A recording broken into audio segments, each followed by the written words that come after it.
एक बार बादशाह अकबर, बीरबल और सभी मंत्रीगण दरबार में बैठे हुए थे। सभा की कार्यवाही चल रही थी। एक एक करके राज्य के लोग अपनी समस्याएं लेकर दरबार में आ रहे थे।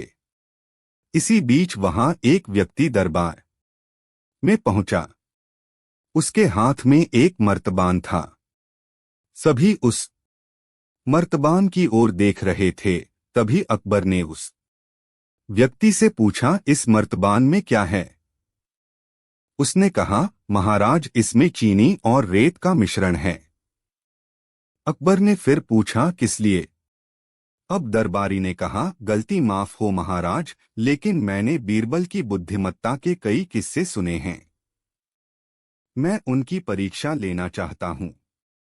मैं यह चाहता हूँ कि बीरबल इस रेत में से बिना पानी का इस्तेमाल किए चीनी का एक एक दाना अलग कर दें। अब सभी हैरानी से बीरबल की ओर देखने लगे।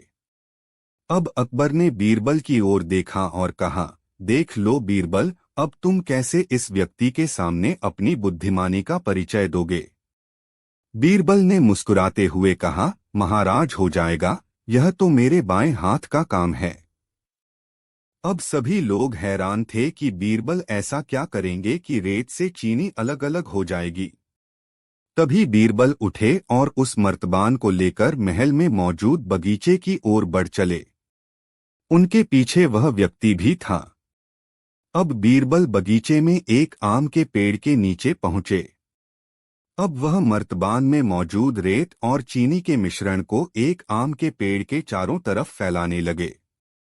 तभी उस व्यक्ति ने पूछा, अरे यह क्या कर रहे हो? इस पर बीरबल ने कहा, ये आपको कल पता चलेगा। इसके बाद दोनों महल में वापस आ गए। अब सभी को कल सुबह का इंतजार था। अगली सुबह जब दरबार लगा तो अकबर और सारे मंत्री एक साथ बगीचे में पहुंचे। साथ में बीरबल और रेत व चीनी का मिश्रण लाने वाला व्यक्ति भी था। सभी आम के पेड़ के पास पहुंच गए। सभी ने देखा कि अब वहां सिर्फ रेत पड़ी हुई है। दरअसल रेत में मौजूद चीनी को चींटियों ने निकालकर अपने बिल में इकट्ठा कर लिया था और बची खुची चीनी को कुछ चींटियां उठाकर अपने बिल में ले जा रही थीं। इस पर उस व्यक्ति ने पूछा, चीनी कहाँ गई? तो बीरबल ने कहा, रेत से चीनी अलग हो गई है। सभी जोर जोर से हंसने लगे। बीरबल की यह चतुराई देख अकबर ने उस व्यक्ति से कहा, अगर अब तुम्हें चीनी चाहिए तो तुम्हें चींटियों के बिल में घुसना पड़ेगा। इस पर सभी ने फिर से ठहाका लगाया और बीरबल की तारीफ करने लगे। सीखा, किसी को नीचा दिखाने का प्रयास आपके लिए हानिकारक हो सकता है। हर रोज की तरह एक दिन बादशाह ने बीरबल से पूछा, बीरबल, तुम दिन में अपनी पत्नी का हाथ एक या दो बार तो अवश्य ही पकड़ते होगे। क्या तुम बता सकते हो कि तुम्हारी पत्नी की कलाई में कितनी चूड़ियां हैं? यह सुनकर बीरबल असमंजस में पड़ गए। उन्होंने कभी पत्नी के हाथ की चूड़ियों की गिनती नहीं की थी। कुछ देर तक विचार करने के बाद बीरबल बोले, जहांपना, मेरे हाथ का तो पत्नी के हाथों से दिन में एक आध बार स्पर्श होता है, लेकिन आपका हाथ तो मूंछ पर दिन भर में 10 या 5 बार अवश्य लगता है। भला आप ही बताएं कि आपकी मूंछ में कितने बाल हैं?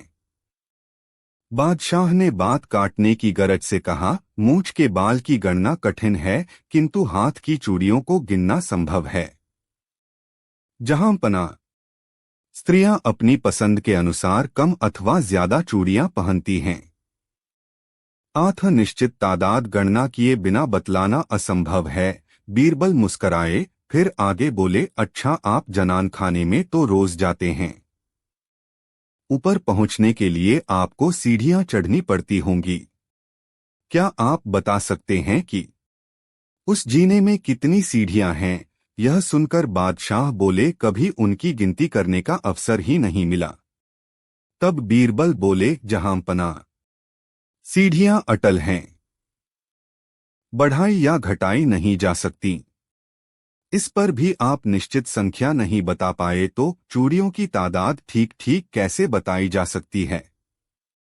यदि सीढ़ियां गिनी जा सकती तो चूड़ियां न गिनने के दोषी हम थे, किंतु जब चूड़ियों का गिना जाना संभव नहीं था तो वे कैसे गिनी जाती, उनकी संख्या कैसे बताई जा सकती है। यह बात सुनकर बादशाह बड़े प्रसन्न हुए। एक काजी की काफी शिकायत मिलने पर बीरबल ने अकबर बादशाह तक जनता की शिकायतें पहुंचा दीं। बादशाह ने काजी को बुलाकर उसकी शिकायतों के बारे में उससे स्पष्टीकरण मांगा। स्पष्टीकरण न दे पाने के कारण उसे पद से हटा दिया। काजी की इस बात की जानकारी बीरबल से ईर्ष्या करने वालों से मिले बगैर न रही कि यह सब बीरबल के प्रपंच जाल फैलाने से हुआ है। काजी ने प्रतिज्ञा की कि वह बीरबल को अपने प्रपंच जाल से मौत के घाट उतार कर रहेगा। अपना पद गंवाने के बाद काजी ने बहुरूप धारण करने वालों की संगति पकड़ी। खूब लगन से बहुरूप धारण करने की कला सीखी। फिर दिल्ली लौटकर अपनी कला का प्रदर्शन लोगों के सामने करने लगा। प्रशंसा मिलने लगी। जैसी कि उम्मीद थी बादशाह तक उसकी तारीफ पहुंची। बहुरूप धरे काजी को बादशाह ने दरबार में बुलाया और उससे अपने बहुरूप की कला दिखाने को कहा। उसने वेश बदल रखा था। आथ ना तो बादशाह उसे पहचान सके, ना ही बीरबल या अन्य दरबारी। काजी बहुरूपिया ने कहा, मैं सिंह का बहुरूप दिखाऊंगा। आपको बिल्कुल ऐसा लगेगा जैसे सिंह शिकार कर रहा हूं, पर इसके लिए आपको मेरे सिर एक खून माफ करना पड़ेगा। माफ किया, बादशाह ने बिना सोचे समझे वचन दे डाला। और मैं आग्रह करूंगा कि मेरे कल के प्रदर्शन के अवसर पर गुणी बीरबल जी भी जरूर उपस्थित रहें। ऐसा ही होगा, बादशाह बोले। दोनों बातें तय करने के उपरांत तैयारी करने के लिए बहुरूपिया चला गया। उसके जाने के बाद बीरबल ने उसकी दोनों शर्तों पर गौर किया। पहली शर्त थी उसके सिर एक खून माफ करने की, दूसरी उनके अर्थात बीरबल के वहां रहने की। बुद्धिमान बीरबल के मस्तिष्क में खतरे की घंटी बज उठी। अगले दिन जब वे दरबार में आए तो पूरी तैयारी के साथ आए।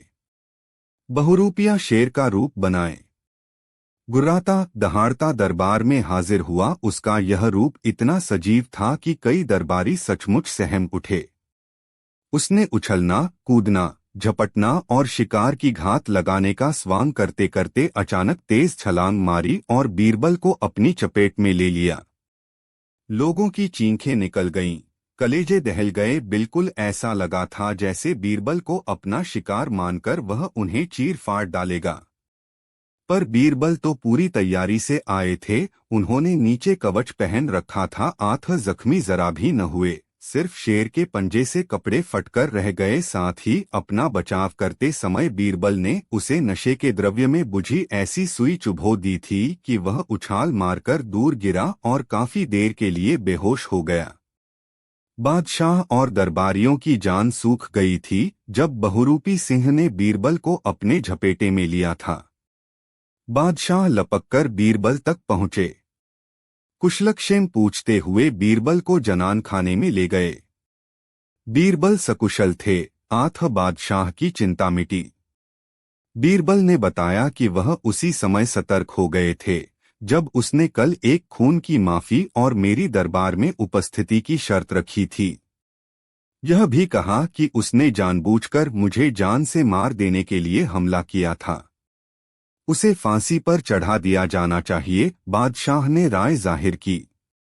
इससे आपके न्याय की बदनामी होगी। अगर वह मुझे मार भी देता तो भी आपको उसे फांसी चढ़ाने का हक नहीं पहुंचता था, क्योंकि उसने एक खून, दूसरे शब्दों में मेरा खून माफ करा लिया था।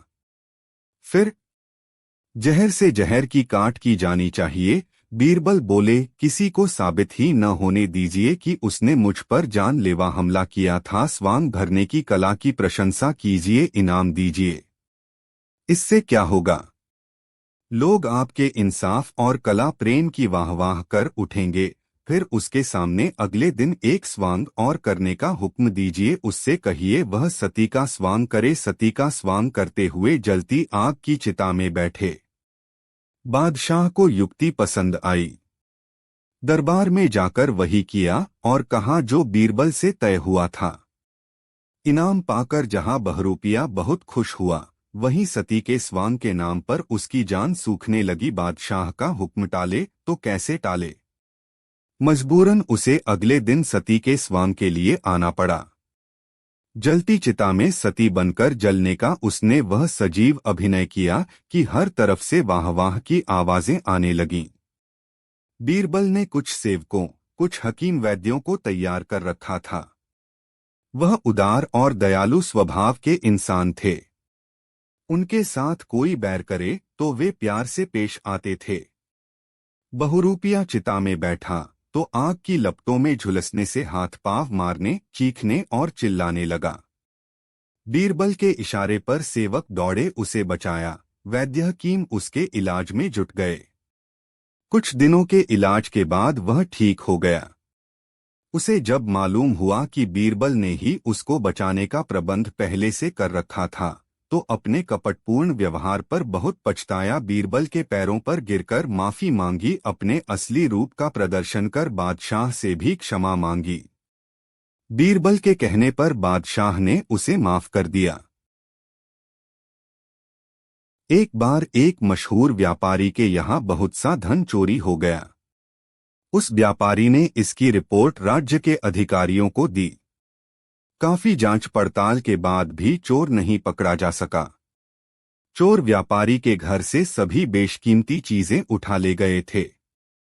उसके पास बर्तनों और साधारण वस्त्रों के अलावा कुछ भी बाकी नहीं बचा था। उसका लगभग दिवाला ही निकल गया था। इतने बड़े पूंजीपति की ऐसी दुर्दशा देख बादशाह बड़े चिंतित हुए। बादशाह ने इस चोरी का पता लगवाने का निर्णय किया। उन्होंने बीरबल से सारा हाल कहकर चोर को माल समेत बरामद करने का आदेश दिया। बीरबल ने बादशाह की आज्ञा का पालन किया। उसने उस व्यापारी को बुलवाया जिसका माल चोरी हो गया था। इसके पश्चात उससे पूछा, तुम्हें किसी पर संदेह है? यदि किसी पर शक हो तो स्पष्ट बता दो। घबराओ नहीं, तुम्हारी सब संपदा मिल जाएगी। व्यापारी को बीरबल की बातों से बहुत ढाढ़स बंधा। बादशाह भी उस समय वहां मौजूद थे। व्यापारी ने उत्तर दिया, हुजूर, मेरा यह अनुमान है कि नौकरों ने ही मिलकर यह काम किया है, क्योंकि बाहरी आदमी को इतनी वाकफियत नहीं हो सकती। किंतु यह भी सत्य है कि मैंने किसी को अपनी आंखों से ऐसा करते नहीं देखा। इसलिए मैं किसी दोषी नौकर का नाम बता पाने में असमर्थ हूं। बीरबल ने सिपाही भेजकर व्यापारी के सभी नौकरों को बुलवाया। जब सभी नौकर आ गए तो बीरबल ने समान आकार की बहुत सी लकड़ी की पट्टी मंगवाई। उन पर कोई मंत्र पढ़ने का ढोंग करके एक एक लकड़ी प्रत्येक नौकर को दे दी और कहा, आज रात को ये लकड़ियां तुम लोग अपने अपने पास रखो। कल सुबह लाकर मुझको दिखाना। जो कोई चोर होगा या उसकी मदद से चोरी हुई होगी, उसके पास की लकड़ी आधी इंच बढ़ जाएगी। बीरबल के हुक्म से राज्य कर्मचारियों ने व्यापारी के नौकरों को अलग अलग कमरों में रखा और उनकी देखरेख के लिए चपरासी नियुक्त कर दिए गए। उन नौकरों में जो नौकर वास्तव में चोर था, ने अपने मन में सोचा कि यह लकड़ी बाद में आधा इंच बढ़ जाएगी तो मैं पहले ही क्यों न इसको आधा इंच काट दूं ताकि बढ़ने पर यह पूरी ही रहे। इस तरह मेरी लकड़ी सबके बराबर रहेगी। इस प्रकार दीवान बीरबल मुझे नहीं पकड़ पाएगा। ऐसा सोचकर उसने फौरन अपनी लकड़ी को आधा इंच छोटी कर दिया। यही तो बीरबल की चाल थी। क्या कभी लकड़ी रात भर में अपने आप बढ़ सकती है? दूसरे दिन सुबह बादशाह और बीरबल उस जगह पर गए जहां नौकर रखे गए थे। उनके साथ वह व्यापारी भी था। बीरबल ने सबकी लकड़ियों को देखा। जब असल चोर की लकड़ी देखी तो वह आधा इंच औरों से छोटी निकली। बीरबल समझ गए कि अवश्य ही इसने चोरी की है। बीरबल ने एकांत में ले जाकर उसे छोड़ देने का वायदा करके सब असलियत जान ली। जब चोर ने धन छिपाए जाने का स्थान बताने में आनाकानी की तो उन्होंने नौकर को पीटने का हुक्म दिया। मार खाने के डर से चोर ने सब बातें कबूल कर लीं और जहां जो चीजें छिपाई थीं वह जगह बता दी। बाद में बीरबल ने सब धनमाल लेने के लिए व्यापारी को हुक्म दिया।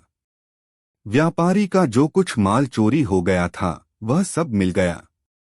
वह बहुत खुश हुआ। बादशाह सब कुछ देख रहे थे। वे बीरबल की बुद्धिमानी से बड़े प्रसन्न हुए। व्यापारी बीरबल के चरणों में गिरकर बोला, आज यदि आपकी कृपा न होती तो यह सब मेरी खोई चीज नहीं मिलती। इसका परिणाम यह होता कि मैं आत्महत्या कर लेता।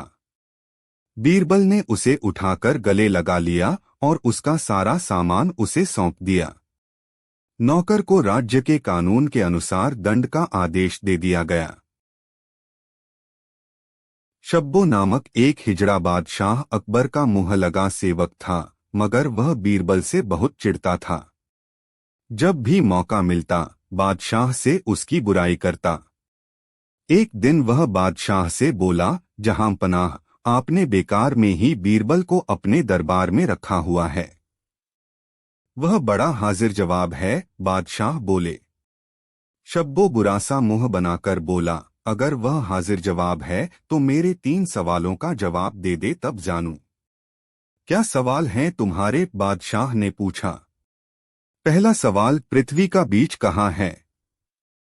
दूसरा सवाल, तारों की संख्या क्या है? तीसरा सवाल, दुनिया भर में कितने मर्द, औरत और बच्चे हैं? ठीक है, कल जब दरबार लगे तो तुम वहां आना, हम तुम्हें बीरबल से सवाल पूछने की इजाजत देंगे। दूसरे दिन ठीक समय पर दरबार लगा। आधे दिन के बाद जब दरबार का काम निपट गया तो बादशाह ने शब्बो हिजड़े को दरबार में तलब किया और बीरबल को बताया कि यह तुमसे 3 सवाल पूछना चाहता है। बीरबल ने शब्बो की तरफ देखा तो उसने अपने सवाल दोहरा दिए। बीरबल भला कहाँ चूकने वाले थे। बीरबल ने 2-4 पाव इधर उधर रखकर एक स्थान पर उंगली टेक दी और कहा, पृथ्वी का बीज इस जगह पर है, जो न माने वह नाप ले। तत्पश्चात बीरबल एक भेड़ को पकड़ लाए और उसे बादशाह के सामने खड़ा करके कहा, जहांपनाह, इसके शरीर में जितने बाल हैं उतने ही आकाश में तारे हैं। तीसरे सवाल का जवाब देते समय बीरबल ने मुस्कराकर कहा, जहांपनाह, मर्द और औरतों का हिसाब इन हिजड़ों ने बिगाड़ रखा है। ये न मर्द हैं और न औरत, यदि आप इन सबको मरवा डालें तो ठीक ठीक हिसाब लग जाएगा। यह सुनते ही हिजड़ा शब्बो वहां से खिसक लिया। बादशाह अकबर और बीरबल ठहाका लगाकर हंस पड़े। अकबर ने अपनी तीमारदारी के लिए एक नया नौकर रखा।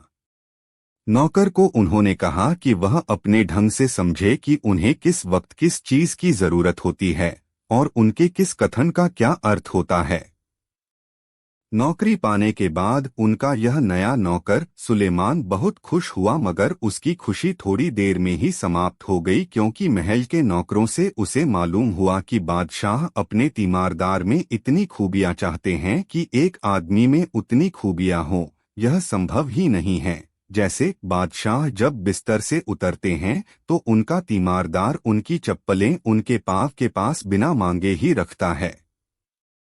बादशाह जब दरबार के लिए तैयार होते हैं तो कौन से अचकन के साथ कौन सी जूती पहनेंगे यह समझ लेना तीमारदार का काम होता है। बादशाह इन चीजों के लिए अपनी पसंद कभी नहीं बताते, मगर तीमारदार को यदि उनकी पसंद समझने में कोई भूल हुई तो समझ लीजिए कि उसकी खैर नहीं। सुलेमान इन जानकारियों से खासा परेशान हुआ। वह जरूरतमंद था। परिवार के भरण पोषण के लिए उसे नौकरी की जरूरत थी, मगर बादशाह की तीमारदारी के काम में उसे जो जोखिमें बताई गई थीं उससे उसका आत्मविश्वास डगमगा गया था। लेकिन उसने हिम्मत नहीं हारी। बादशाह का तीमारदार बने रहने के लिए उसने अकबर के हर रंगढंग को बारीकी से समझना शुरू कर दिया। इस तरह 2 दिनों में ही उसे यह बात समझ में आ गई कि कब बादशाह पानी चाहते हैं और कब उन्हें शरबत देना है। किस समय बादशाह की जूती उतारनी है और किस समय पहनने को चप्पल देनी है। इस तरह उसका खोया आत्मविश्वास वापस आने लगा।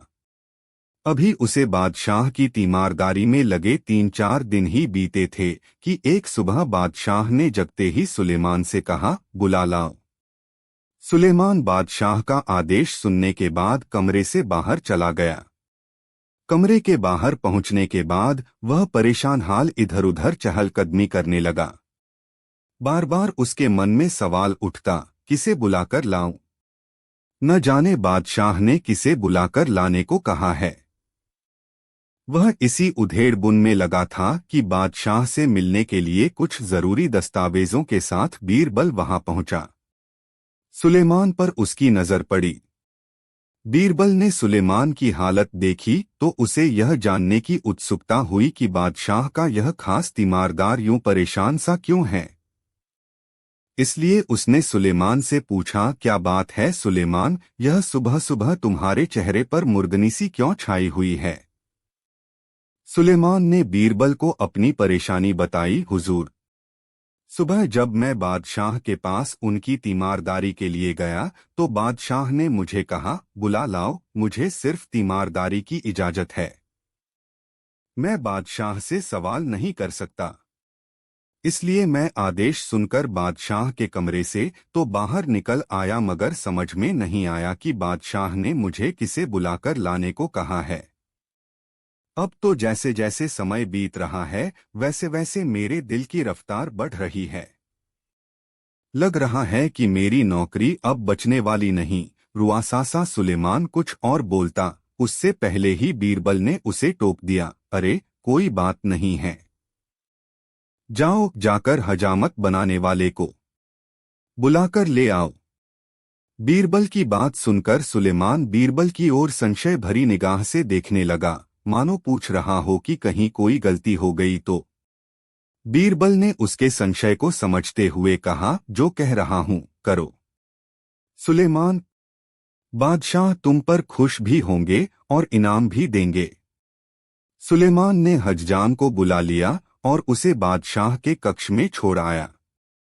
हज्जाम ने बादशाह की हजामत बनाई। अकबर तैयार हुए। सुलेमान बीरबल के आने की खबर देते हुए बादशाह के पांव में जूती डालने लगा। अकबर ने सुलेमान से पूछा, मैंने तो तुम्हें बुला लाओ भर कहा था, तुमने कैसे जाना कि हज्जाम को बुलाकर लाना है? बादशाह का सवाल सुनकर सुलेमान ने उन्हें सच सच बता दिया कि बादशाह के अधूरे आदेश से वह किस तरह उलझन में आ गया था और फिर बीरबल ने कैसे उसकी समस्या का निदान किया। अकबर सुलेमान के सच बोलने से बहुत खुश हुए और उसे इनाम देकर बीरबल को कमरे में भेज देने को कहा। इसके बाद अकबर ने कभी भी सुलेमान को अधूरे आदेश नहीं दिए। बादशाह अकबर और बीरबल में प्रायः नोकझोंक हुआ करती थी, लेकिन एक दिन उन दोनों के बीच किसी बात पर झगड़ा हो गया और बीरबल रूठकर कहीं चले गए। बीरबल के चले जाने के बाद अकबर बादशाह ने उसकी जगह अपने साले को नियुक्त कर दिया। यह बात यद्यपि अकबर बादशाह को नापसंद थी, परंतु बेगम को खुश करने के लिए उन्हें ऐसा करना पड़ा। अकबर बादशाह ने अपने साले की बुद्धि परीक्षा लेने की सोची। वे नए दीवान को साथ लेकर पीर साहब की दरगाह पर गए। लौटते समय उन्होंने धूल में हाथी का एक पदचिह्न देखा। अकबर ने दीवान को हुक्म दिया कि 3 दिन तक इस चिन्ह की स्वयं रक्षा करो। अकबर अपने महल चले गए और नया दीवान हाथी के पद चिन्ह का पहरा देने लगा। सारा दिन इसी प्रकार बीत गया। दूसरे दिन भी उसको खाने के लिए कुछ नहीं मिला। इस प्रकार 3 दिन तक लगातार भूखे रहने और जागने से दीवान बहुत कमजोर हो गया। चौथे दिन उसने अकबर बादशाह के पास जाकर उस चिन्ह की रक्षा करने का सविस्तार वर्णन सुनाया, जिसे सुनते ही अकबर बादशाह ने उसकी बुद्धि की थाह पाली। इसी बीच बादशाह पास के गांव में छिपकर रह रहे बीरबल को मनाकर ले आए। नए वजीर ने दीवानी छोड़ दी और बीरबल पुनः दीवान बना दिए गए। अब अकबर ने उस पदचिह्न की निगरानी का जिम्मा बीरबल को सौंप दिया। बीरबल ने हाथी के उस पैर के बीच एक खूंटी गड़वा दी और 100 मीटर रस्सी लेकर चारों दिशाएं नापने लगे। लोगों ने पूछा तो वे बोले कि इस जगह की हिफाजत करना है, इसलिए 100 मीटर के दायरे में आने वाले सभी मकान तोड़े जाएंगे। लोग घबरा गए। उन्होंने कुछ ले देकर मामला निपटाने का आग्रह किया। बीरबल मान गए और इस प्रकार 1 लाख रुपया इकट्ठा कर रस्सी समेत चल दिए। दरबार में पहुंचने पर अकबर ने पूछा तो बीरबल ने 1 लाख की थैली आगे रखकर कहा, मैंने वो पदचिह्न 1 लाख रुपए में बेच दिया। बादशाह ने पूछा, कैसे? तब बीरबल ने उन्हें पूरी बात बता दी। देखा आपने, बीरबल ने कुछ ही घंटों में 1 लाख बना लिए और आप 3 दिन तक वहां झक मारते रहे। बादशाह के साले का सिर झुक गया। एक वृद्ध सज्जन किसी आवश्यक कार्य से नगर के बाहर जा रहे थे। उनके साथ घर के अन्य सदस्य भी थे। उन्होंने जवानी से लेकर बुढ़ापे तक मेहनत करके 1000 अशर्फियां जमा की थीं। घर छोड़ने के पूर्व उनके सामने इन अशर्फियों की समस्या उपस्थित हुई। उनके चले जाने के बाद घर बिल्कुल अकेला हो जाता, इसलिए उन अशर्फियों को वहां रख छोड़ना उन्होंने उचित नहीं समझा। परदेश में नकदी साथ लेकर जाने में जान का जोखिम था। ऐसी स्थिति में उन्होंने अपने एक युवक मित्र के यहाँ अशर्फियां रखने का निश्चय किया। उन्होंने उस मित्र के पास जाकर उससे निवेदन किया। मित्र ने उनकी बहुत आवभगत की तथा अपनी ईमानदारी की छोटी छोटी कहानियां भी सुनाई। कहने का मतलब यह कि वृद्ध सज्जन के समक्ष स्वयं को विश्वासपात्र बनाने की दृष्टि से युवक मित्र से जो कुछ भी करते बना उसने किया। वृद्ध सज्जन तो यह चाहते ही थे कि वह अपने पास उनकी अशर्फियां रख ले ताकि उन्हें कोई फिक्र न रहे। वे अशर्फियां युवक मित्र के सुपुर्द करके चले गए। कुछ दिनों बाद जब वे बाहर से लौटे तो मित्र के यहाँ अशर्फियां वापस लेने गए। इस पर युवक मित्र ने साफ इनकार कर दिया और भौहें चढ़ाकर कहा, तुम जैसे दरिद्र के पास अशर्फियां कहां से आईं? बूढ़े ने पहले तो यही सोचा कि मित्र मजाक कर रहा है, लेकिन जब उसका रंगढंग कुछ और देखा तो उन्हें विश्वास हो गया कि वह अशर्फियां हड़प लेना चाहता है। तब बूढ़े ने बहुत ही गिड़गिड़ाकर उससे प्रार्थना की, देखो मेरे पास सिवा उन अशर्फियों के और कुछ भी नहीं है। मैं तो दर-दर का भिखारी बन जाऊंगा। आप भले आदमी हैं, मेरी परेशानी में काम आए हैं, फिर आपको ऐसी बात शोभा नहीं देती। बूढ़े के इन वाक्यों से चिढ़कर युवक ने उसे धक्का देकर 2-4 भली बुरी बातें सुनाकर अपने घर से बाहर निकाल दिया। बेचारा बूढ़ा रोता हुआ अपने घर आ गया और पास पड़ोस के लोगों से इस बात की चर्चा की, परंतु कोई भी इस परेशानी में उसकी किसी भी प्रकार की मदद नहीं कर सका। अंत में हालात से लाचार होकर उसने अकबर बादशाह के दरबार में फरियाद की। अकबर बादशाह ने इस मामले का भार बीरबल को सौंप दिया। बीरबल ने पहले तो बूढ़े की बात सुनी और फिर उसके युवक मित्र की। दोनों पक्षों के बयान लेकर बीरबल ने वृद्ध सज्जन से पूछा, जिस वक्त तुमने अशर्फियां अपने मित्र को दी थीं, क्या उस वक्त वहां कोई मौजूद था? मैं था और मेरा यह मित्र था। हाँ, उस स्थान पर एक आम का पेड़ भी था जिसकी जड़ पर हम दोनों बैठे थे। इसके अलावा तीसरा कोई नहीं था, वृद्ध सज्जन ने दुखी मन से कहा। बीरबल ने कहा, तब तो तुम्हें उस पेड़ के पास जाकर उससे सारा हाल कहना चाहिए तथा अपनी गवाही में उसे यहाँ लाना चाहिए। यदि पेड़ तुम्हारे कहने से न आए तो मेरा नाम लेकर कहना। यदि इतने पर भी न आए तो अकबर बादशाह का नाम लेकर कहना, पेड़ तुरंत ही आएगा। बीरबल की बात को बूढ़ा नहीं टाल सका और पेड़ के निकट जाने को तैयार हो गया। अशर्फियां हजम करने वाला मित्र वहीं बैठा रहा।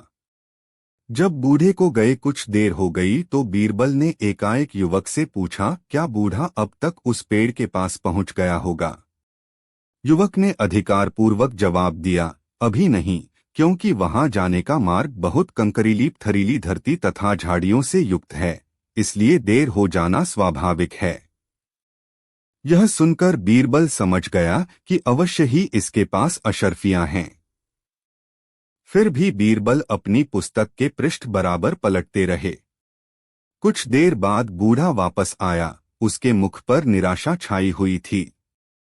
आते ही उसने बीरबल से विनती की, दीवान साहब, मैंने उस पेड़ से आपका, यहाँ तक कि अकबर बादशाह का नाम लेकर कई बार प्रार्थना की कि चल मेरी गवाही दे, लेकिन वह अपनी जगह से हिला तक नहीं और न ही उसने कोई जवाब दिया।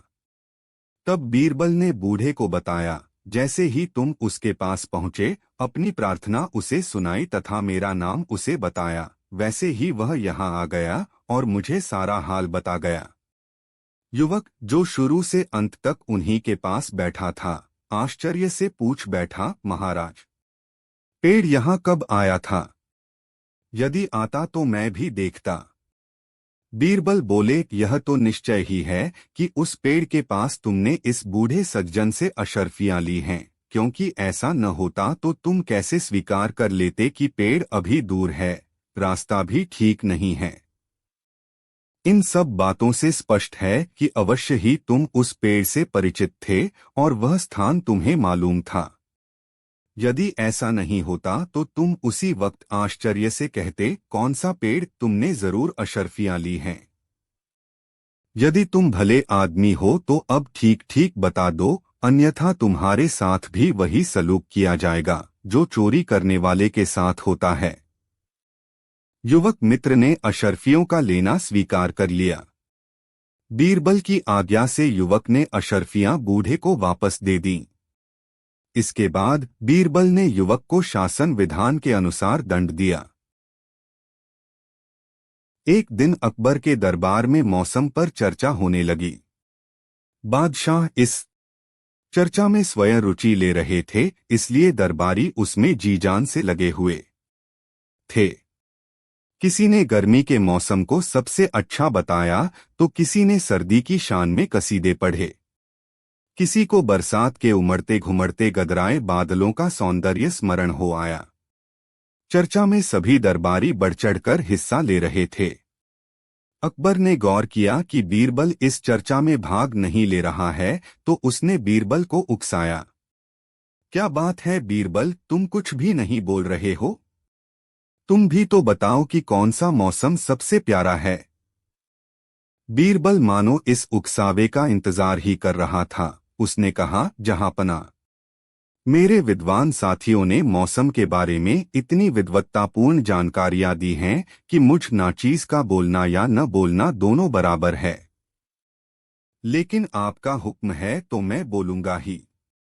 मेरी दृष्टि में हर मौसम का अपना अपना महत्व है। एक है, इस कारण ही दूसरा है।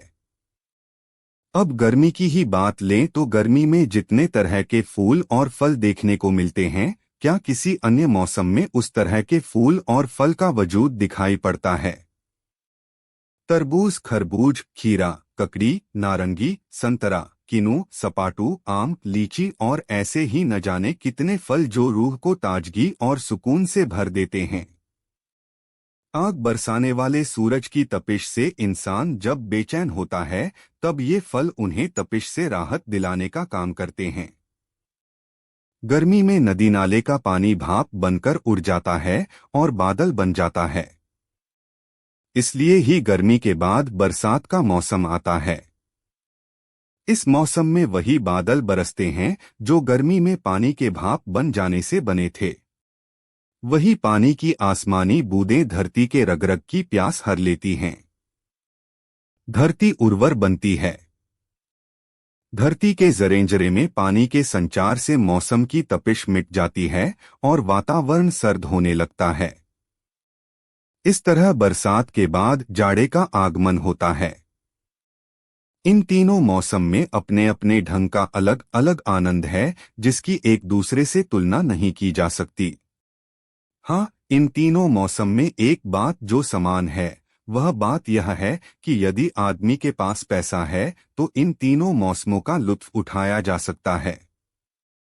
पैसा है तो खस की गीली चटाई और खस के मोटे पर्दों का इस्तेमाल करके गर्मी में जो राहत मिलती है, उसका तजुर्बा किसी गरीब ने शायद ही किया हो। गर्मी के मौसम में ठंडाई और शरबत का जायका भी गरीबों से दूर है। बरसात में पक्की छतों के नीचे बैठकर चिलमन से झांककर आसमानी फुहारों का आनंद किसी झोंपड़ी में रहने वाले को नहीं मिलता। वह तो अपनी टपकती छप्पर को ही दुरुस्त करने में अपना वक्त लगाता है। जाड़े का आनंद भी वही उठा पाता है जिसके पास अपने कमरों में अला जलाकर उन्हें गर्म रखने की कुव्वत है, या जिनके पास गर्म कपड़े हैं। तोशक, तकिया और रजाई आदि का इस्तेमाल करने की औकात रखने वालों की मौत कभी पाला मार जाने के कारण नहीं होती। लू की चपेट में आकर कोई मातबर आदमी आज तक नहीं मरा और न ही बाढ़ के पानी की चपेट में आकर कोई महल ही बहा है। इसलिए जहांपना मेरी समझ यही है कि जब जेब में पैसे हैं तो हर मौसम हसीन है, और जब पैसे नहीं हैं तब हर मौसम दुख देने वाला है। अकबर को बीरबल की बातें अधिक पसंद आईं क्योंकि उसने अपने व्यावहारिक तर्कों का इस्तेमाल करके हर मौसम की सुखद और दुखद पहलुओं की जानकारी दी थी। अकबर ने अपने अन्य दरबारियों से कहा, आज फिर बीरबल ने किताबी जानकारी से अलग व्यावहारिक धरातल की सच्चाइयों का सहारा लेकर यह बताया है कि बिना विद्वान बने भी विद्वत्ता की बात की जा सकती है। एक बार अकबर अपने मुहलगे दरबारी बीरबल को साथ लेकर पड़ोसी राज्य की यात्रा पर निकल गए। दोनों का वेश बदला हुआ था और दोनों ने अपना वास्तविक परिचय गुप्त रखा था। अपने शासन को चुस्त दुरुस्त रखने के लिए उन दिनों बादशाह और राजा महाराजा इस तरह की यात्राएं किया करते थे। दूसरे राज्य में पहुंचकर अकबर और बीरबल ने एक सराय में ठहरकर विश्राम किया और शाम होने पर नगर भ्रमण के लिए निकले। एक स्थान पर अकबर ने एक कुत्ते को जलकर काली पड़ चुकी एक रोटी को चबाते देखा। अचानक अकबर को बीरबल से मजाक करने की सूझी। उसने रोटी चबाते कुत्ते की ओर इशारा करते हुए बीरबल से कहा, बीरबल देखो, कुत्ता काली को चबा रहा है। काली बीरबल की मां का नाम था। अकबर इस बात को भली प्रकार जानते थे, फिर भी उनके मुंह से इस तरह की बात सुनकर बीरबल को थोड़ी झेंप हुई। उसे कतई भरोसा नहीं था कि कोई बादशाह कभी अपनी मौज में आकर ऐसी बातें भी कर सकता है जो मर्यादित न हो। अकबर की बातें सुनकर बीरबल ने अपने मनोभावों को अपने नियंत्रण में रखा, उन्हें प्रकट नहीं होने दिया और बहुत सहज स्वर में प्रत्युत्तर दिया, कुत्ते के लिए वही नियामत है। बीरबल का जवाब सुनकर अकबर बिगड़ गए और बोले, बीरबल, तुम जानते हो नियामत मेरी मां का नाम है, फिर भी तुमने उसे कुत्ते की रोटी से जोड़कर बताया। क्या तुम्हें ऐसा करना चाहिए था? जहांपना, आप मुझे गलत न समझें, मैंने उचित ही कहा है, क्योंकि रोटी काली थी, बासी थी, खराब हो चुकी थी, लेकिन भूख मिटाने के लिए वही उस कुत्ते के पास थी, इसलिए उसके लिए वही नियामत थी। मैंने इसी भाव में अपनी बात कही, जबकि आपने तो यह जानते हुए कि मेरी माता का नाम काली है, जानबूझकर खराब हो चुकी रोटी से मेरी मां का नाम जोड़ा। बीरबल के इस उलाहने को सुनकर अकबर खामोश हो गए। उन्होंने समझ लिया कि बीरबल की मां का उन्होंने जिस तरह नाम लेकर उसे छेड़ा, बीरबल ने ठीक उसी शैली में उसका जवाब दे दिया है। यह नहले पर दहला जड़ने जैसी बात थी। अकबर बातों ही बातों में हुनर सीखने में माहिर थे। कई बार उनके उलझन भरे सवाल उनकी निजी जिज्ञासाओं को शांत करने के लिए हुआ करते थे। एक बार बादशाह के मन में द्व्यर्थी संवादों के प्रति जिज्ञासा पैदा हुई। वह ऐसे संवादों की तलाश में रहने लगे जो एक समय में कई अर्थ ध्वनित करते हैं। एक दिन अकबर ने बीरबल से पूछा, दो विविध प्रश्नों का एक ही उत्तर हो तो बहुत मजा आएगा है न? बीरबल ने कहा, दो प्रश्नों का एक उत्तर कुछ मामलों में कौतुक उत्पन्न करता है, मैं भी मानता हूं। कभी कभी यह मजेदार भी होता है।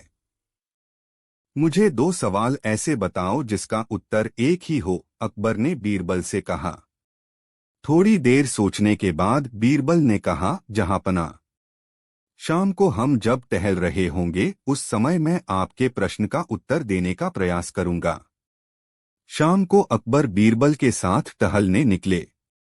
उन्होंने बीरबल को याद दिलाया कि एक उत्तर वाले दो सवाल वह उन्हें बताने वाला था। ठीक उसी समय एक प्यासा त्रिपुंडधारी ब्राह्मण प्याऊ के पास से निराश लौटता दिखा। प्याऊ में पानी के घड़े तो थे, लेकिन ऐसा कोई पात्र नहीं था जिससे ब्राह्मण पानी निकालकर पीता।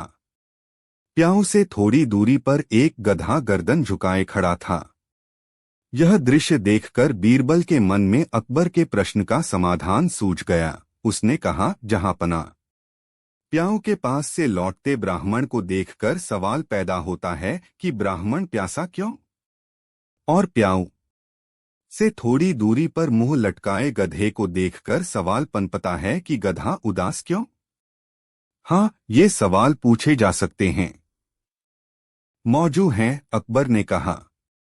और जहांपना, इन दोनों प्रश्नों का उत्तर एक ही है, लोटा न था। बीरबल की बातें सुनकर अकबर अचानक चौंक से गए। अरे हाँ, तुम ठीक कहते हो। गधे लोट लोट कर अपनी थकान मिटाते हैं और लोटा के बिना ब्राह्मण पानी नहीं पी पाया। बीरबल के इस सप्रमाण उत्तर से अकबर बहुत खुश हुए। एक बार अकबर भरे दरबार में बैठे थे। अकबर के मन में अचानक एक विचार आया और उन्होंने दरबारियों से एक सवाल पूछा, क्या आप बता सकते हैं कि मेरी हथेली पर बाल क्यों नहीं हैं? जहांपना, हथेली पर बाल होते ही नहीं हैं, सभी दरबारियों ने एक स्वर में कहा और गर्व से फूल गए कि उन्होंने बादशाह के सवाल का तुरंत जवाब दिया। मगर अकबर बादशाह को आज इस सीधे सादे उत्तर से क्या संतोष होना था। उन्होंने फिर पूछा, क्यों नहीं होते? सब दरबारी चुप। क्या जवाब दें? जब हथेली पर बाल नहीं होते तो नहीं होते। ये तो कुदरती बात है। उन्हें चुप देखकर बादशाह ने बीरबल की तरफ देखा। बीरबल, तुम्हारा क्या ख्याल है? बीरबल ने कहा, जहांपना, आप रोज रोज अनेक गरीबों को दान देते हैं, जिससे आपकी हथेली लगातार घिसती रहती है, इसलिए इस पर बाल नहीं उग पाते। बीरबल का जवाब सुनकर बादशाह खुश हो गए, मगर तुरंत ही उन्होंने पूछा, माना कि दान देते रहने से हमारी हथेली में बाल नहीं उग पाते, लेकिन तुम्हारी हथेली में बाल क्यों नहीं हैं? जहांपना, आप रोज रोज मुझे ढेरों उपहार देते रहते हैं। उन उपहारों को लेते लेते मेरी हथेली भी तो घिसती है, इसलिए मेरी हथेली में भी बाल नहीं उगे। अकबर ने सोचा, बीरबल तो बहुत चतुर निकला, लेकिन आज वह बीरबल की पूरी परीक्षा लेना चाहते थे। इसलिए फिर पूछा, तुम्हारी और मेरी हथेलियां तो घिसती रहती हैं, लेकिन हमारे अन्य दरबारियों की हथेलियों में भी बाल नहीं उगे, इसका क्या कारण है? बीरबल ने हंसते हुए कहा, यह तो बिल्कुल सरल बात है, आलमपना। आप मुझे प्रतिदिन उपहार देते रहते हैं, इससे दरबारियों को भारी जलन होती है और ये हमेशा हाथ मलते रहते हैं। यदि हथेलियां लगातार घिसती रहें तो उन पर बाल कैसे उगेंगे? यह सुनकर अकबर खिलखिलाकर हंस पड़े। बीरबल से जलने वाले दरबारी और अधिक जल उठे। रामदास का एक व्यापारी मित्र मोतीचंद था। उन दोनों में काफी गहरी मित्रता थी। एक दिन मोतीचंद को सपरिवार यात्रा पर किसी दूसरे शहर जाना पड़ा। उसने अपना सारा सामान रामदास के हवाले कर दिया और बेफिक्र होकर चला गया। यात्रा लंबी थी, इसलिए मोतीचंद को अपने शहर लौटने में 3 वर्ष लग गए। घर आकर उसने देखा कि किवाड़ खुले पड़े हैं तथा उसके घर का सारा सामान गायब है। यह देख उसने समझा कि उसके घर का सारा सामान रामदास अपने घर ले गया होगा। मोतीचंद रामदास के घर गया और उसका हाल पूछा। रामदास ने उसको कोई खास सम्मान नहीं दिया। फिर मोतीचंद ने उससे अपना मालसबाब मांगा। इस पर रामदास ने कहा, तुम मेरे यहाँ कौन सा मालसबाब रख गए थे जिसे अब मांगने आए हो? जिसके यहाँ रखा हो उससे जाकर मांगो। रामदास की यह उल्टी बात सुन मोतीचंद सिटपिटाकर बोला, मैंने अपना सारा सामान तुम्हें सौंपा था, इसलिए तुमसे मांगने आया हूँ। मजाक छोड़कर मेरा सामान जल्दी दे दो। तुमने मुझे कुछ नहीं दिया था। चुपचाप चले जाओ, नहीं तो धक्के देकर निकाल दिया जाएगा। मैं मजाक नहीं कर रहा हूँ, रामदास ने उत्तेजित स्वर में कहा। यह सुनकर मोतीचंद हक्का बक्का रह गया। उसकी आंखों में आंसू भर आए। थोड़ी देर तक सोच विचार करने के बाद उसने कहा, रामदास, तुम्हें जिगरी दोस्त समझकर मैंने अपना माल सौंपा था, जिसका तुम यह फल दे रहे हो। तुम तो बड़े भले आदमी थे, तुम्हें यह क्या सूझी? जानबूझकर विश्वासघात का पाप अपने सिर क्यों लेते हो? ईश्वर के यहाँ तुम्हारा छुटकारा कभी नहीं होगा। आठ उचित यही होगा कि तुम मेरी सारी अमानत मुझे लौटा दो। मोतीचंद की बात सुनकर रामदास गुस्से से लाल पीला होने लगा। वह लड़ने मरने तक को तैयार हो गया। आठ मोतीचंद ने अधिक देर ठहरना उचित नहीं समझा और वहां से चल दिया। उसके पास न तो रामदास के हाथ की लिखी रसीद थी और न कोई गवाह। बिना किसी प्रमाण के अदालत में मुकदमा दायर करने से भी कुछ नहीं मिल सकता था। इस प्रकार वह चिंता करता हुआ अपने घर पहुंचा। उसकी बीरबल से बहुत मित्रता थी। इस विषय में उसने बीरबल से सलाह लेने का विचार किया। दूसरे दिन वह बीरबल के पास पहुंच सारा हाल कह सुनाया तथा उससे इस विषय में सहायता मांगी। 4 दिन बाद आना, मैं युक्ति बताऊंगा, बीरबल ने उसे सांत्वना दी। 3 दिन बाद बीरबल ने रामदास को बुलाया। रामदास बहुत घबराया। उसने समझा शायद मोतीचंद के कहने से बुलाया गया है। वह हिम्मत बांधकर दरबार की ओर चल पड़ा कि मोतीचंद के पास रसीद तो है नहीं, आठ वह कर ही क्या सकता है। इस तरह सोचता हुआ रामदास बीरबल के पास पहुंचा। बीरबल ने उसे आदर के साथ बैठाया और उसके साथ ऐसे ढंग से बातें करना शुरू किया जिससे उसे यह मालूम न हो सके कि मोतीचंद के विषय में उसे मालूम है। बातचीत करते करते बीरबल ने कहा, अरे भाई रामदास, तुम्हारा मेरा कितने दिनों से प्रेम है। अब ईश्वर की कृपा से उसे प्रकट करने का अवसर आया है। छोटे छोटे अभियोगों का फैसला करने के लिए एक नया न्यायालय खोलने की अकबर बादशाह ने आज्ञा दी है। उस न्यायालय के लिए तुम्हें न्यायाधीश बनाने का विचार है। तुम्हारी इच्छा जानने के लिए इस समय मैंने तुम्हें बुलाया है। यदि वह कार्य तुमसे हो सकता हो तो विचार करके मुझे जवाब दो। यह बात सुनकर रामदास के हर्ष का ठिकाना नहीं रहा। उसके मन में आनंद की लहर उठने लगी। उसने खुश होकर कहा, दीवान साहब, इस काम के लिए आप मुझे योग्य समझ रहे हैं। यह मेरे लिए सम्मान व गौरव की बात है। इसमें सोचना क्या है? अच्छा, अब मैं मौका देखकर अकबर बादशाह से तुम्हारे बारे में कहूंगा, बीरबल ने कहा। यह सुनकर रामदास वहां से चला आया।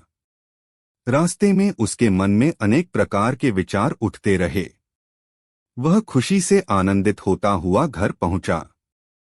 इधर बीरबल ने उसके जाने के बाद मोतीचंद को बुलाकर कहा कि वह रामदास के यहाँ जाकर एक बार फिर अपनी धन संपत्ति वापस देने को कहे।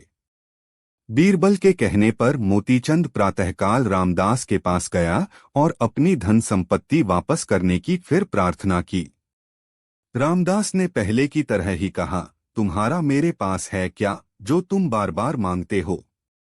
यह सुनकर मोतीचंद बोला, भाई रामदास, जब तुम किसी प्रकार से नहीं समझ रहे हो तो मुझे अब हारकर दीवान जी से इसकी शिकायत करनी पड़ेगी। बीरबल से शिकायत करने की बात सुनते ही रामदास के होश उड़ गए। उसने सोचा, बीरबल मुझको न्यायाधीश के पद पर नियुक्त करने वाला है। यदि ऐसे समय में यह जाकर शिकायत करेगा तो मेरी बहुत हानि होगी। आठ इसकी धन संपत्ति दे देनी चाहिए जिससे बीरबल को कुछ खबर ही न हो। न्यायाधीश का पद पाने पर ऐसी जाने कितनी दौलत मेरे पास अपने आप आ जाएगी। यह सोचकर उसने कहा, भाई मोतीचंद, मैं तो अब तक तुझसे हंसी कर रहा था। मैं यह देख रहा था कि तुझ में कितनी हिम्मत है। लो, अपनी अमानत ले जाओ। यदि तुम आज न आते तो कल मैं स्वयं तुम्हारे घर आता। ऐसा कहकर उसने मोतीचंद का सब माल असबाब लौटा दिया। मोतीचंद खुशी खुशी अपने घर गया। सायंकाल जब बीरबल दरबार से अपने घर आए तो मोतीचंद ने उनको धन्यवाद दिया। इधर रामदास बीरबल की ओर से बुलावा आने की बाट देखता रहा, पर 10-12 दिन तक जब कुछ खबर नहीं मिली तो वह स्वयं बीरबल के पास गया और स्वयं घुमा फिराकर बात छेड़ दी। बीरबल ने कहा, न्यायाधीश का पद ईमानदार मनुष्य को मिलता है, किसी की अमानत में खयानत करने वाले को नहीं। जाओ, अब मेरे पास कभी मत आना।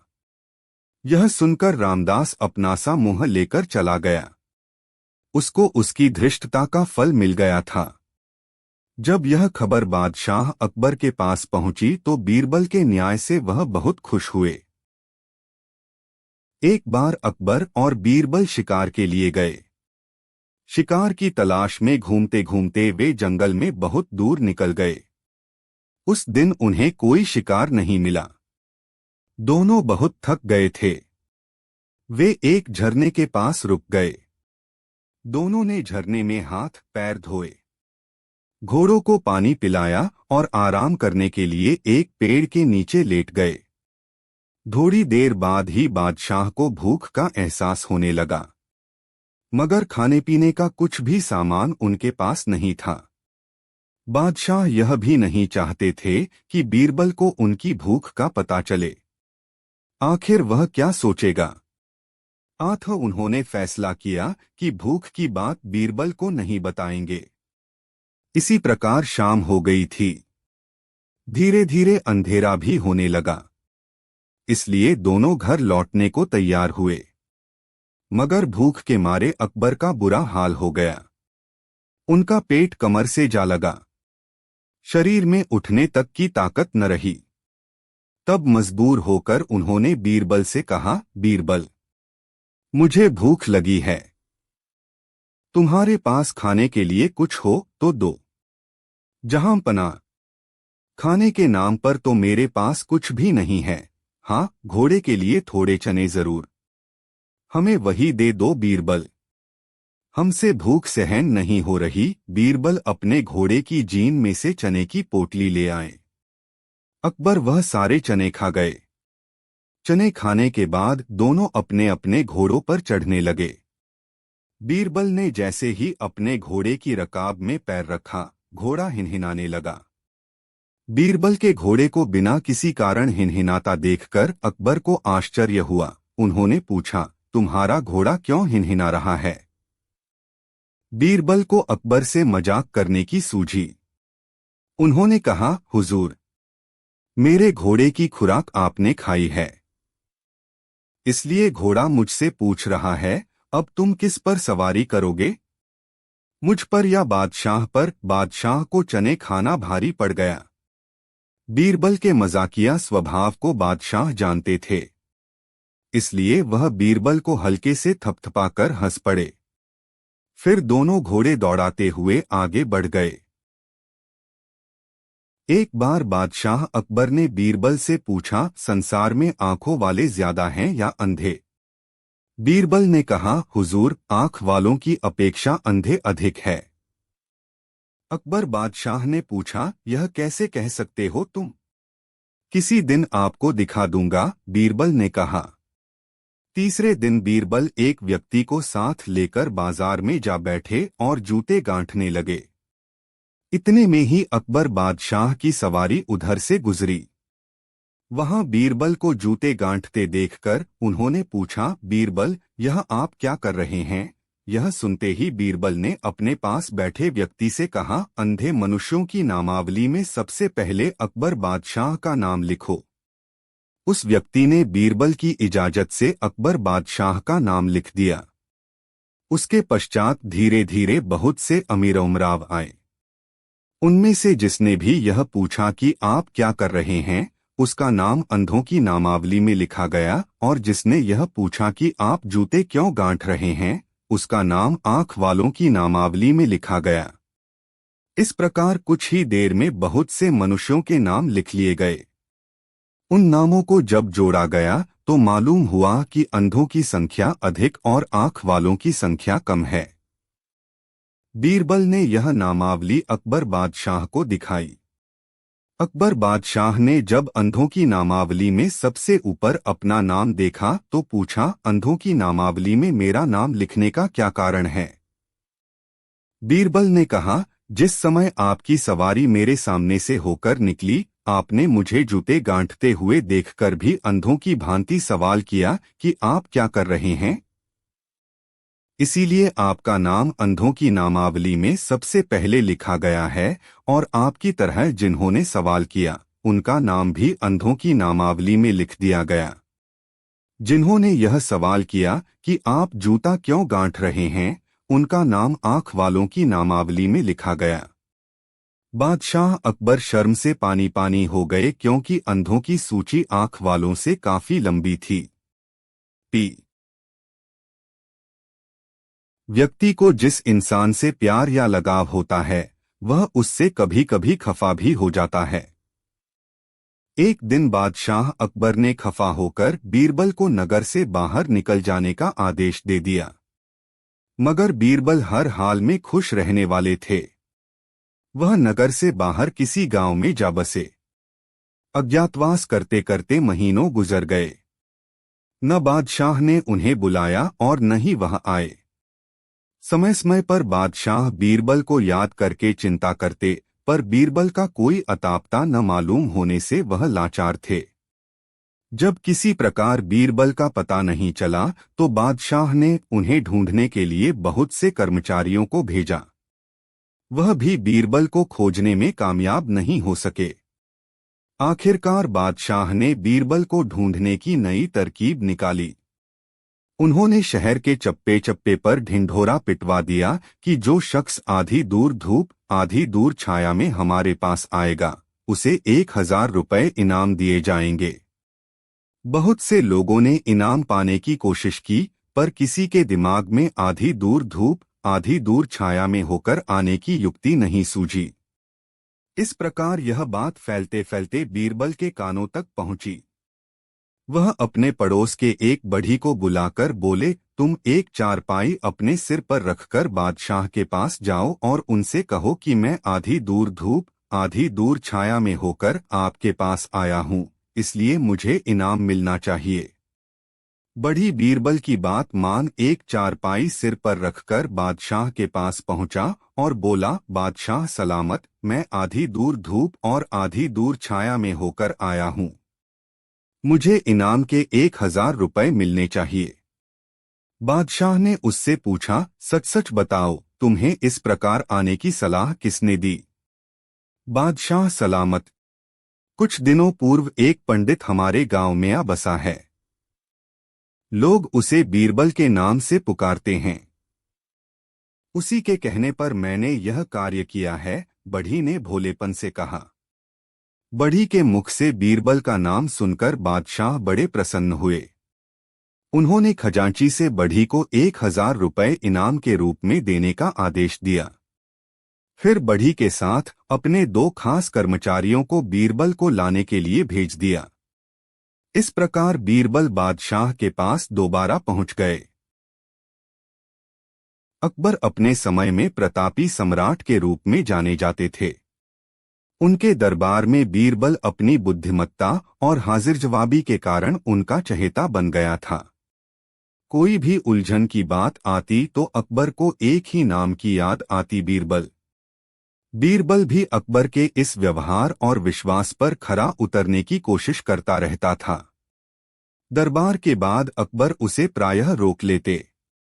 उनके बीच बादशाह और दरबारी का ही रिश्ता नहीं था, बल्कि एक ऐसे दोस्त जैसा संबंध था जिससे मन की हर बात की जा सके, कोई गोपनीयता बरतने की आवश्यकता ही नहीं हो।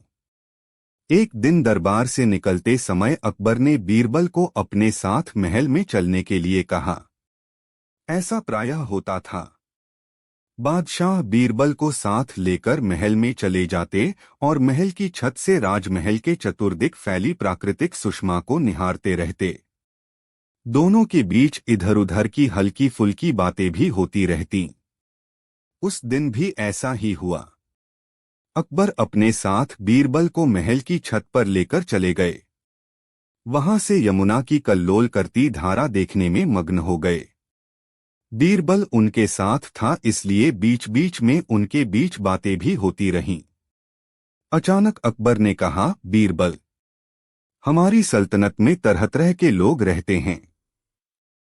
कोई हिंदू है तो कोई मुसलमान, कोई खेती करने वाला तो कोई कपड़े बुनने वाला, कोई फलों का व्यापारी है तो कोई जवाहरात का, कोई मवेशी बेचता है तो कोई मांस बेचता है।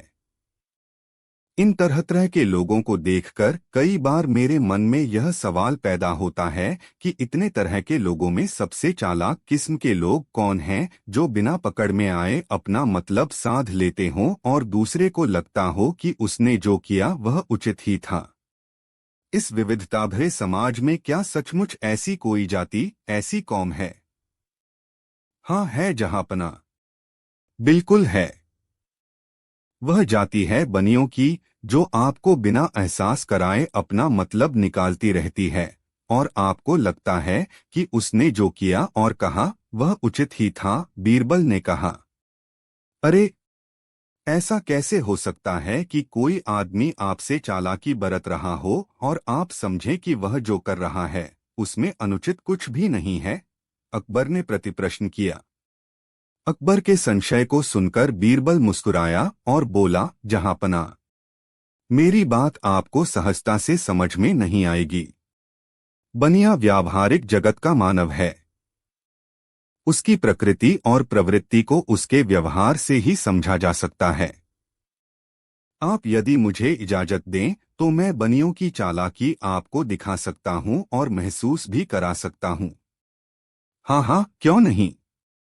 मेरी तरफ से तुम्हें छूट है कि बनियों की चालाकी मुझे दिखाने के लिए तुम जो चाहो करो।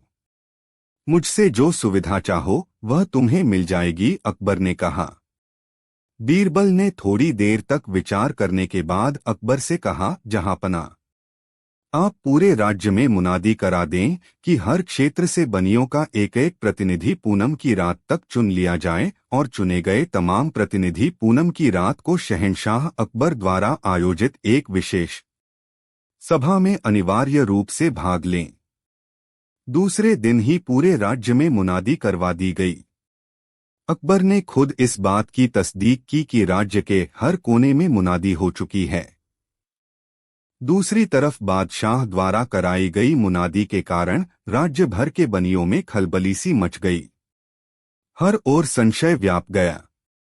सभी बनियों में एक ही चर्चा, बादशाह की इस मुनादी का कारण क्या है? आखिर केवल बनियों के साथ बादशाह बैठक क्यों करना चाहते हैं?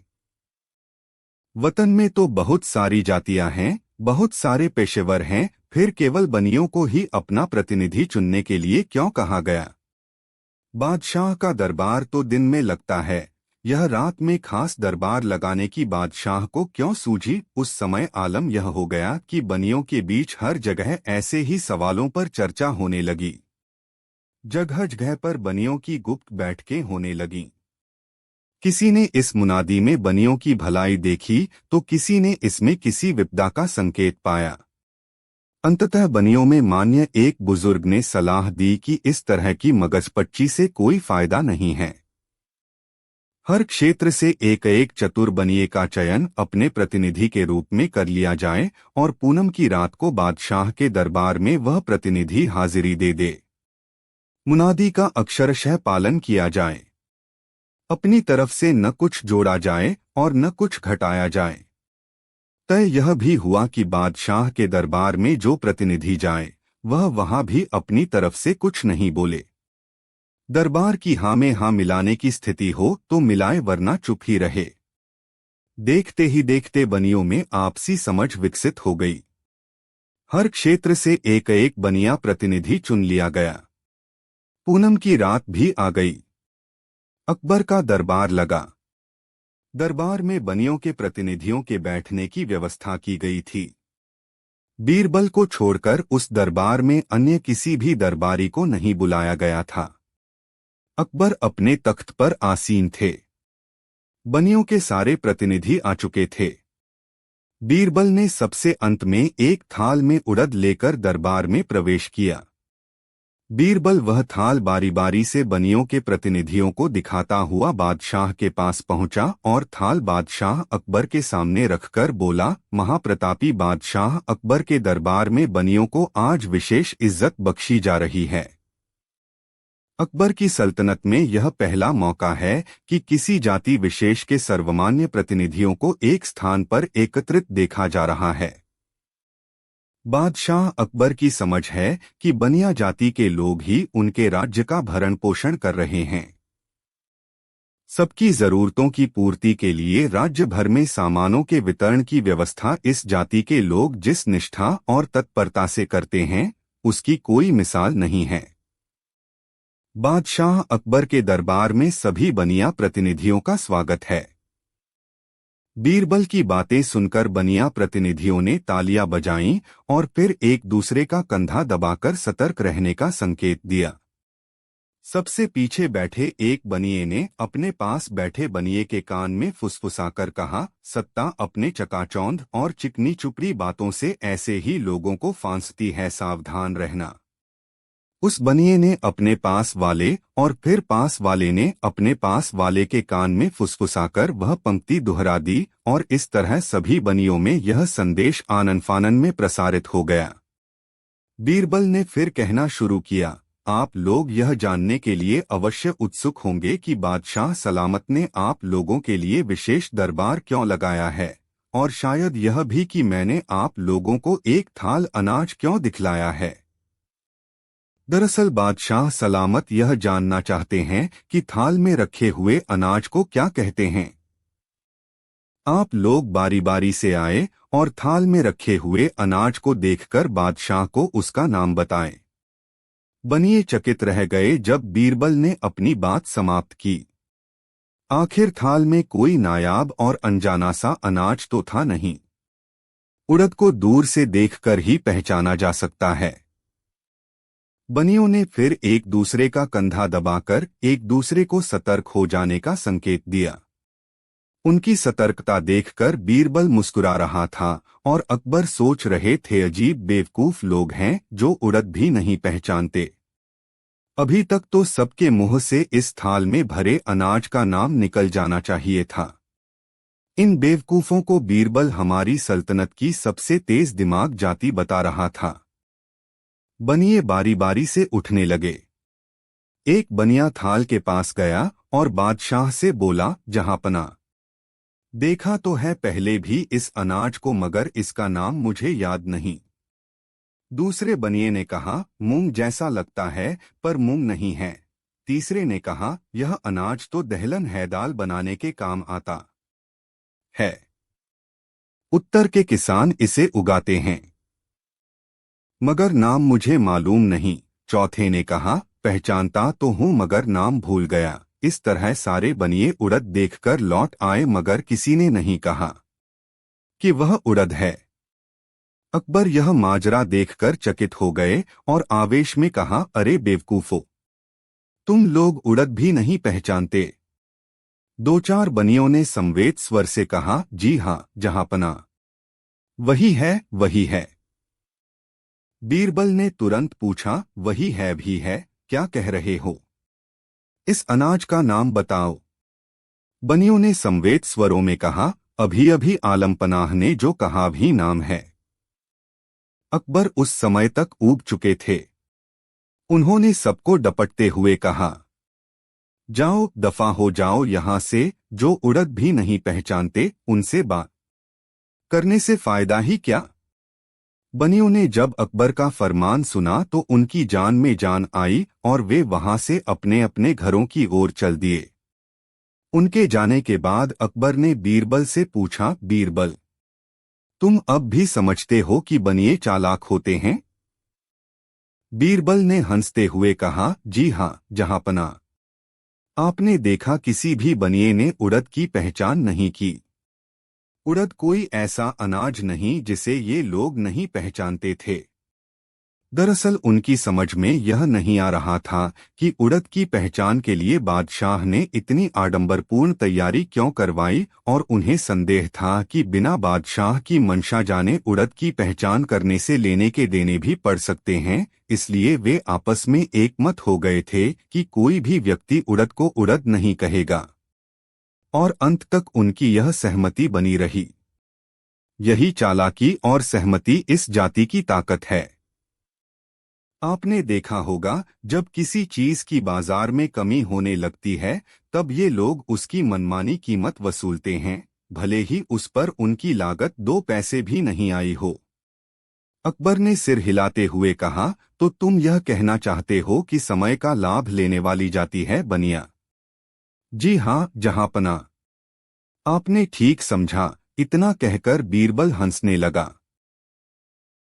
एक दिन बादशाह अकबर ने सोचा, हम रोज रोज न्याय करते हैं, इसके लिए हमें सही और गलत का पता लगाना पड़ता है। लेकिन सही और गलत के बीच आखिर कितना अंतर होता है? दूसरे दिन अकबर बादशाह ने यह सवाल दरबारियों से पूछा। दरबारी इस प्रश्न का क्या जवाब देते? वे एक दूसरे की शक्ल देखने लगे। बादशाह समझ गए कि किसी के पास इस सवाल का जवाब नहीं है। इसलिए उन्होंने बीरबल से पूछा, बीरबल तुम ही बताओ, सही और गलत में कितना अंतर है? बीरबल तपाक से बोले, 4 अंगुल का जहांपना। बादशाह चौंके। वह तो समझते थे कि इस सवाल का कोई जवाब ही नहीं हो सकता। इसलिए बीरबल का जवाब सुनकर उन्हें बड़ा आश्चर्य हुआ। उन्होंने कहा, बीरबल समझाकर बताओ।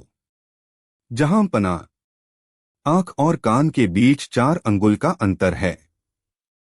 यही सही गलत के बीच को दूरी है। आप जिसे अपनी आंखों से देखते हैं वह सही है, जिसे अपने कानों से सुनते हैं वह गलत भी हो सकता है। इसलिए सही और गलत के बीच 4 अंगुल का ही अंतर माना जाएगा। यह सुनकर बादशाह बोले, वाह बीरबल वाह, तुम्हारी बुद्धि और चतुराई का जवाब नहीं। एक बार बादशाह अकबर किसी बात पर अपनी बेगम पर नाराज हो गए। उन्होंने बेगम से कहा, तुम अपने पीहर चली जाओ, फिर मुझे कभी अपनी शक्ल मत दिखाना। बेगम घबरा गईं। उन्होंने फौरन बीरबल को बुलवाया और उन्हें पूरी बात बताई। पूरी बात सुनकर बीरबल ने उन्हें एक राय दी और खामोशी से दरबार में पहुंच गए। तत्पश्चात बेगम बादशाह से मिलने महल में गई। बादशाह ने उन्हें देखकर मुंह फेर लिया। बेगम ने कहा, जहांपनाह, आपको छोड़कर जाना मुझे बिल्कुल अच्छा नहीं लग रहा, मगर आपका हुक्म है इसलिए मुझे जाना ही पड़ेगा। मुझे तो अपना बाकी जीवन आपकी सेवा में ही बिताना था, परंतु अब क्या हो सकता है? अकबर ने उनकी ओर बिना देखे ही कहा, झूठी खुशामद मत करो। जो कुछ कहना है झटपट कहकर चली जाओ। बेगम ने कहा, देखिए अब तो मैं हमेशा के लिए अपने पीहर चली जाऊंगी। मेरी इच्छा है कि आज रात को आप मेरे महल में भोजन के लिए पधारें और मेरी एक सबसे प्रिय चीज मुझे अपने साथ ले जाने की अनुमति दें। आपकी याद स्वरूप उस चीज को देखते हुए मैं अपना बाकी जीवन बिता लूंगी। बादशाह ने महल में आने और जाते समय अपनी सबसे प्यारी चीज ले जाने की इजाजत दे दी। रात को अकबर बेगम के महल में पहुंचे तो बेगम ने उन्हें मनपसंद भोजन करवाया। अंत में उन्होंने उन्हें एक पान खिलाया। पान में बेहोशी की दवा थी, इसलिए बादशाह अकबर पलंग पर लेटते ही बेहोश होकर सो गए। दूसरे दिन सुबह जब बादशाह की आंखें खुलीं तो उन्होंने आसपास देखा। सभी कुछ नया नया लगा। उन्होंने देखा कि पलंग के पास बेगम बैठी हैं। बादशाह अकबर कुछ कहते उससे पहले ही बेगम बोली, माफ करें जहांपना, मेरी सबसे अधिक प्रिय चीज मुझे अपने साथ ले आने की आपने ही स्वीकृति दी थी। मेरी सबसे अधिक प्रिय चीज तो आप ही हैं, इसलिए मैं आपको लेकर अपने पीहर आ गई हूँ। बेगम की यह बात सुनकर अकबर को बहुत खुशी हुई। उनका गुस्सा पलक झपकते ही शांत हो गया और बेगम को साथ लेकर अपने राजमहल लौट आए।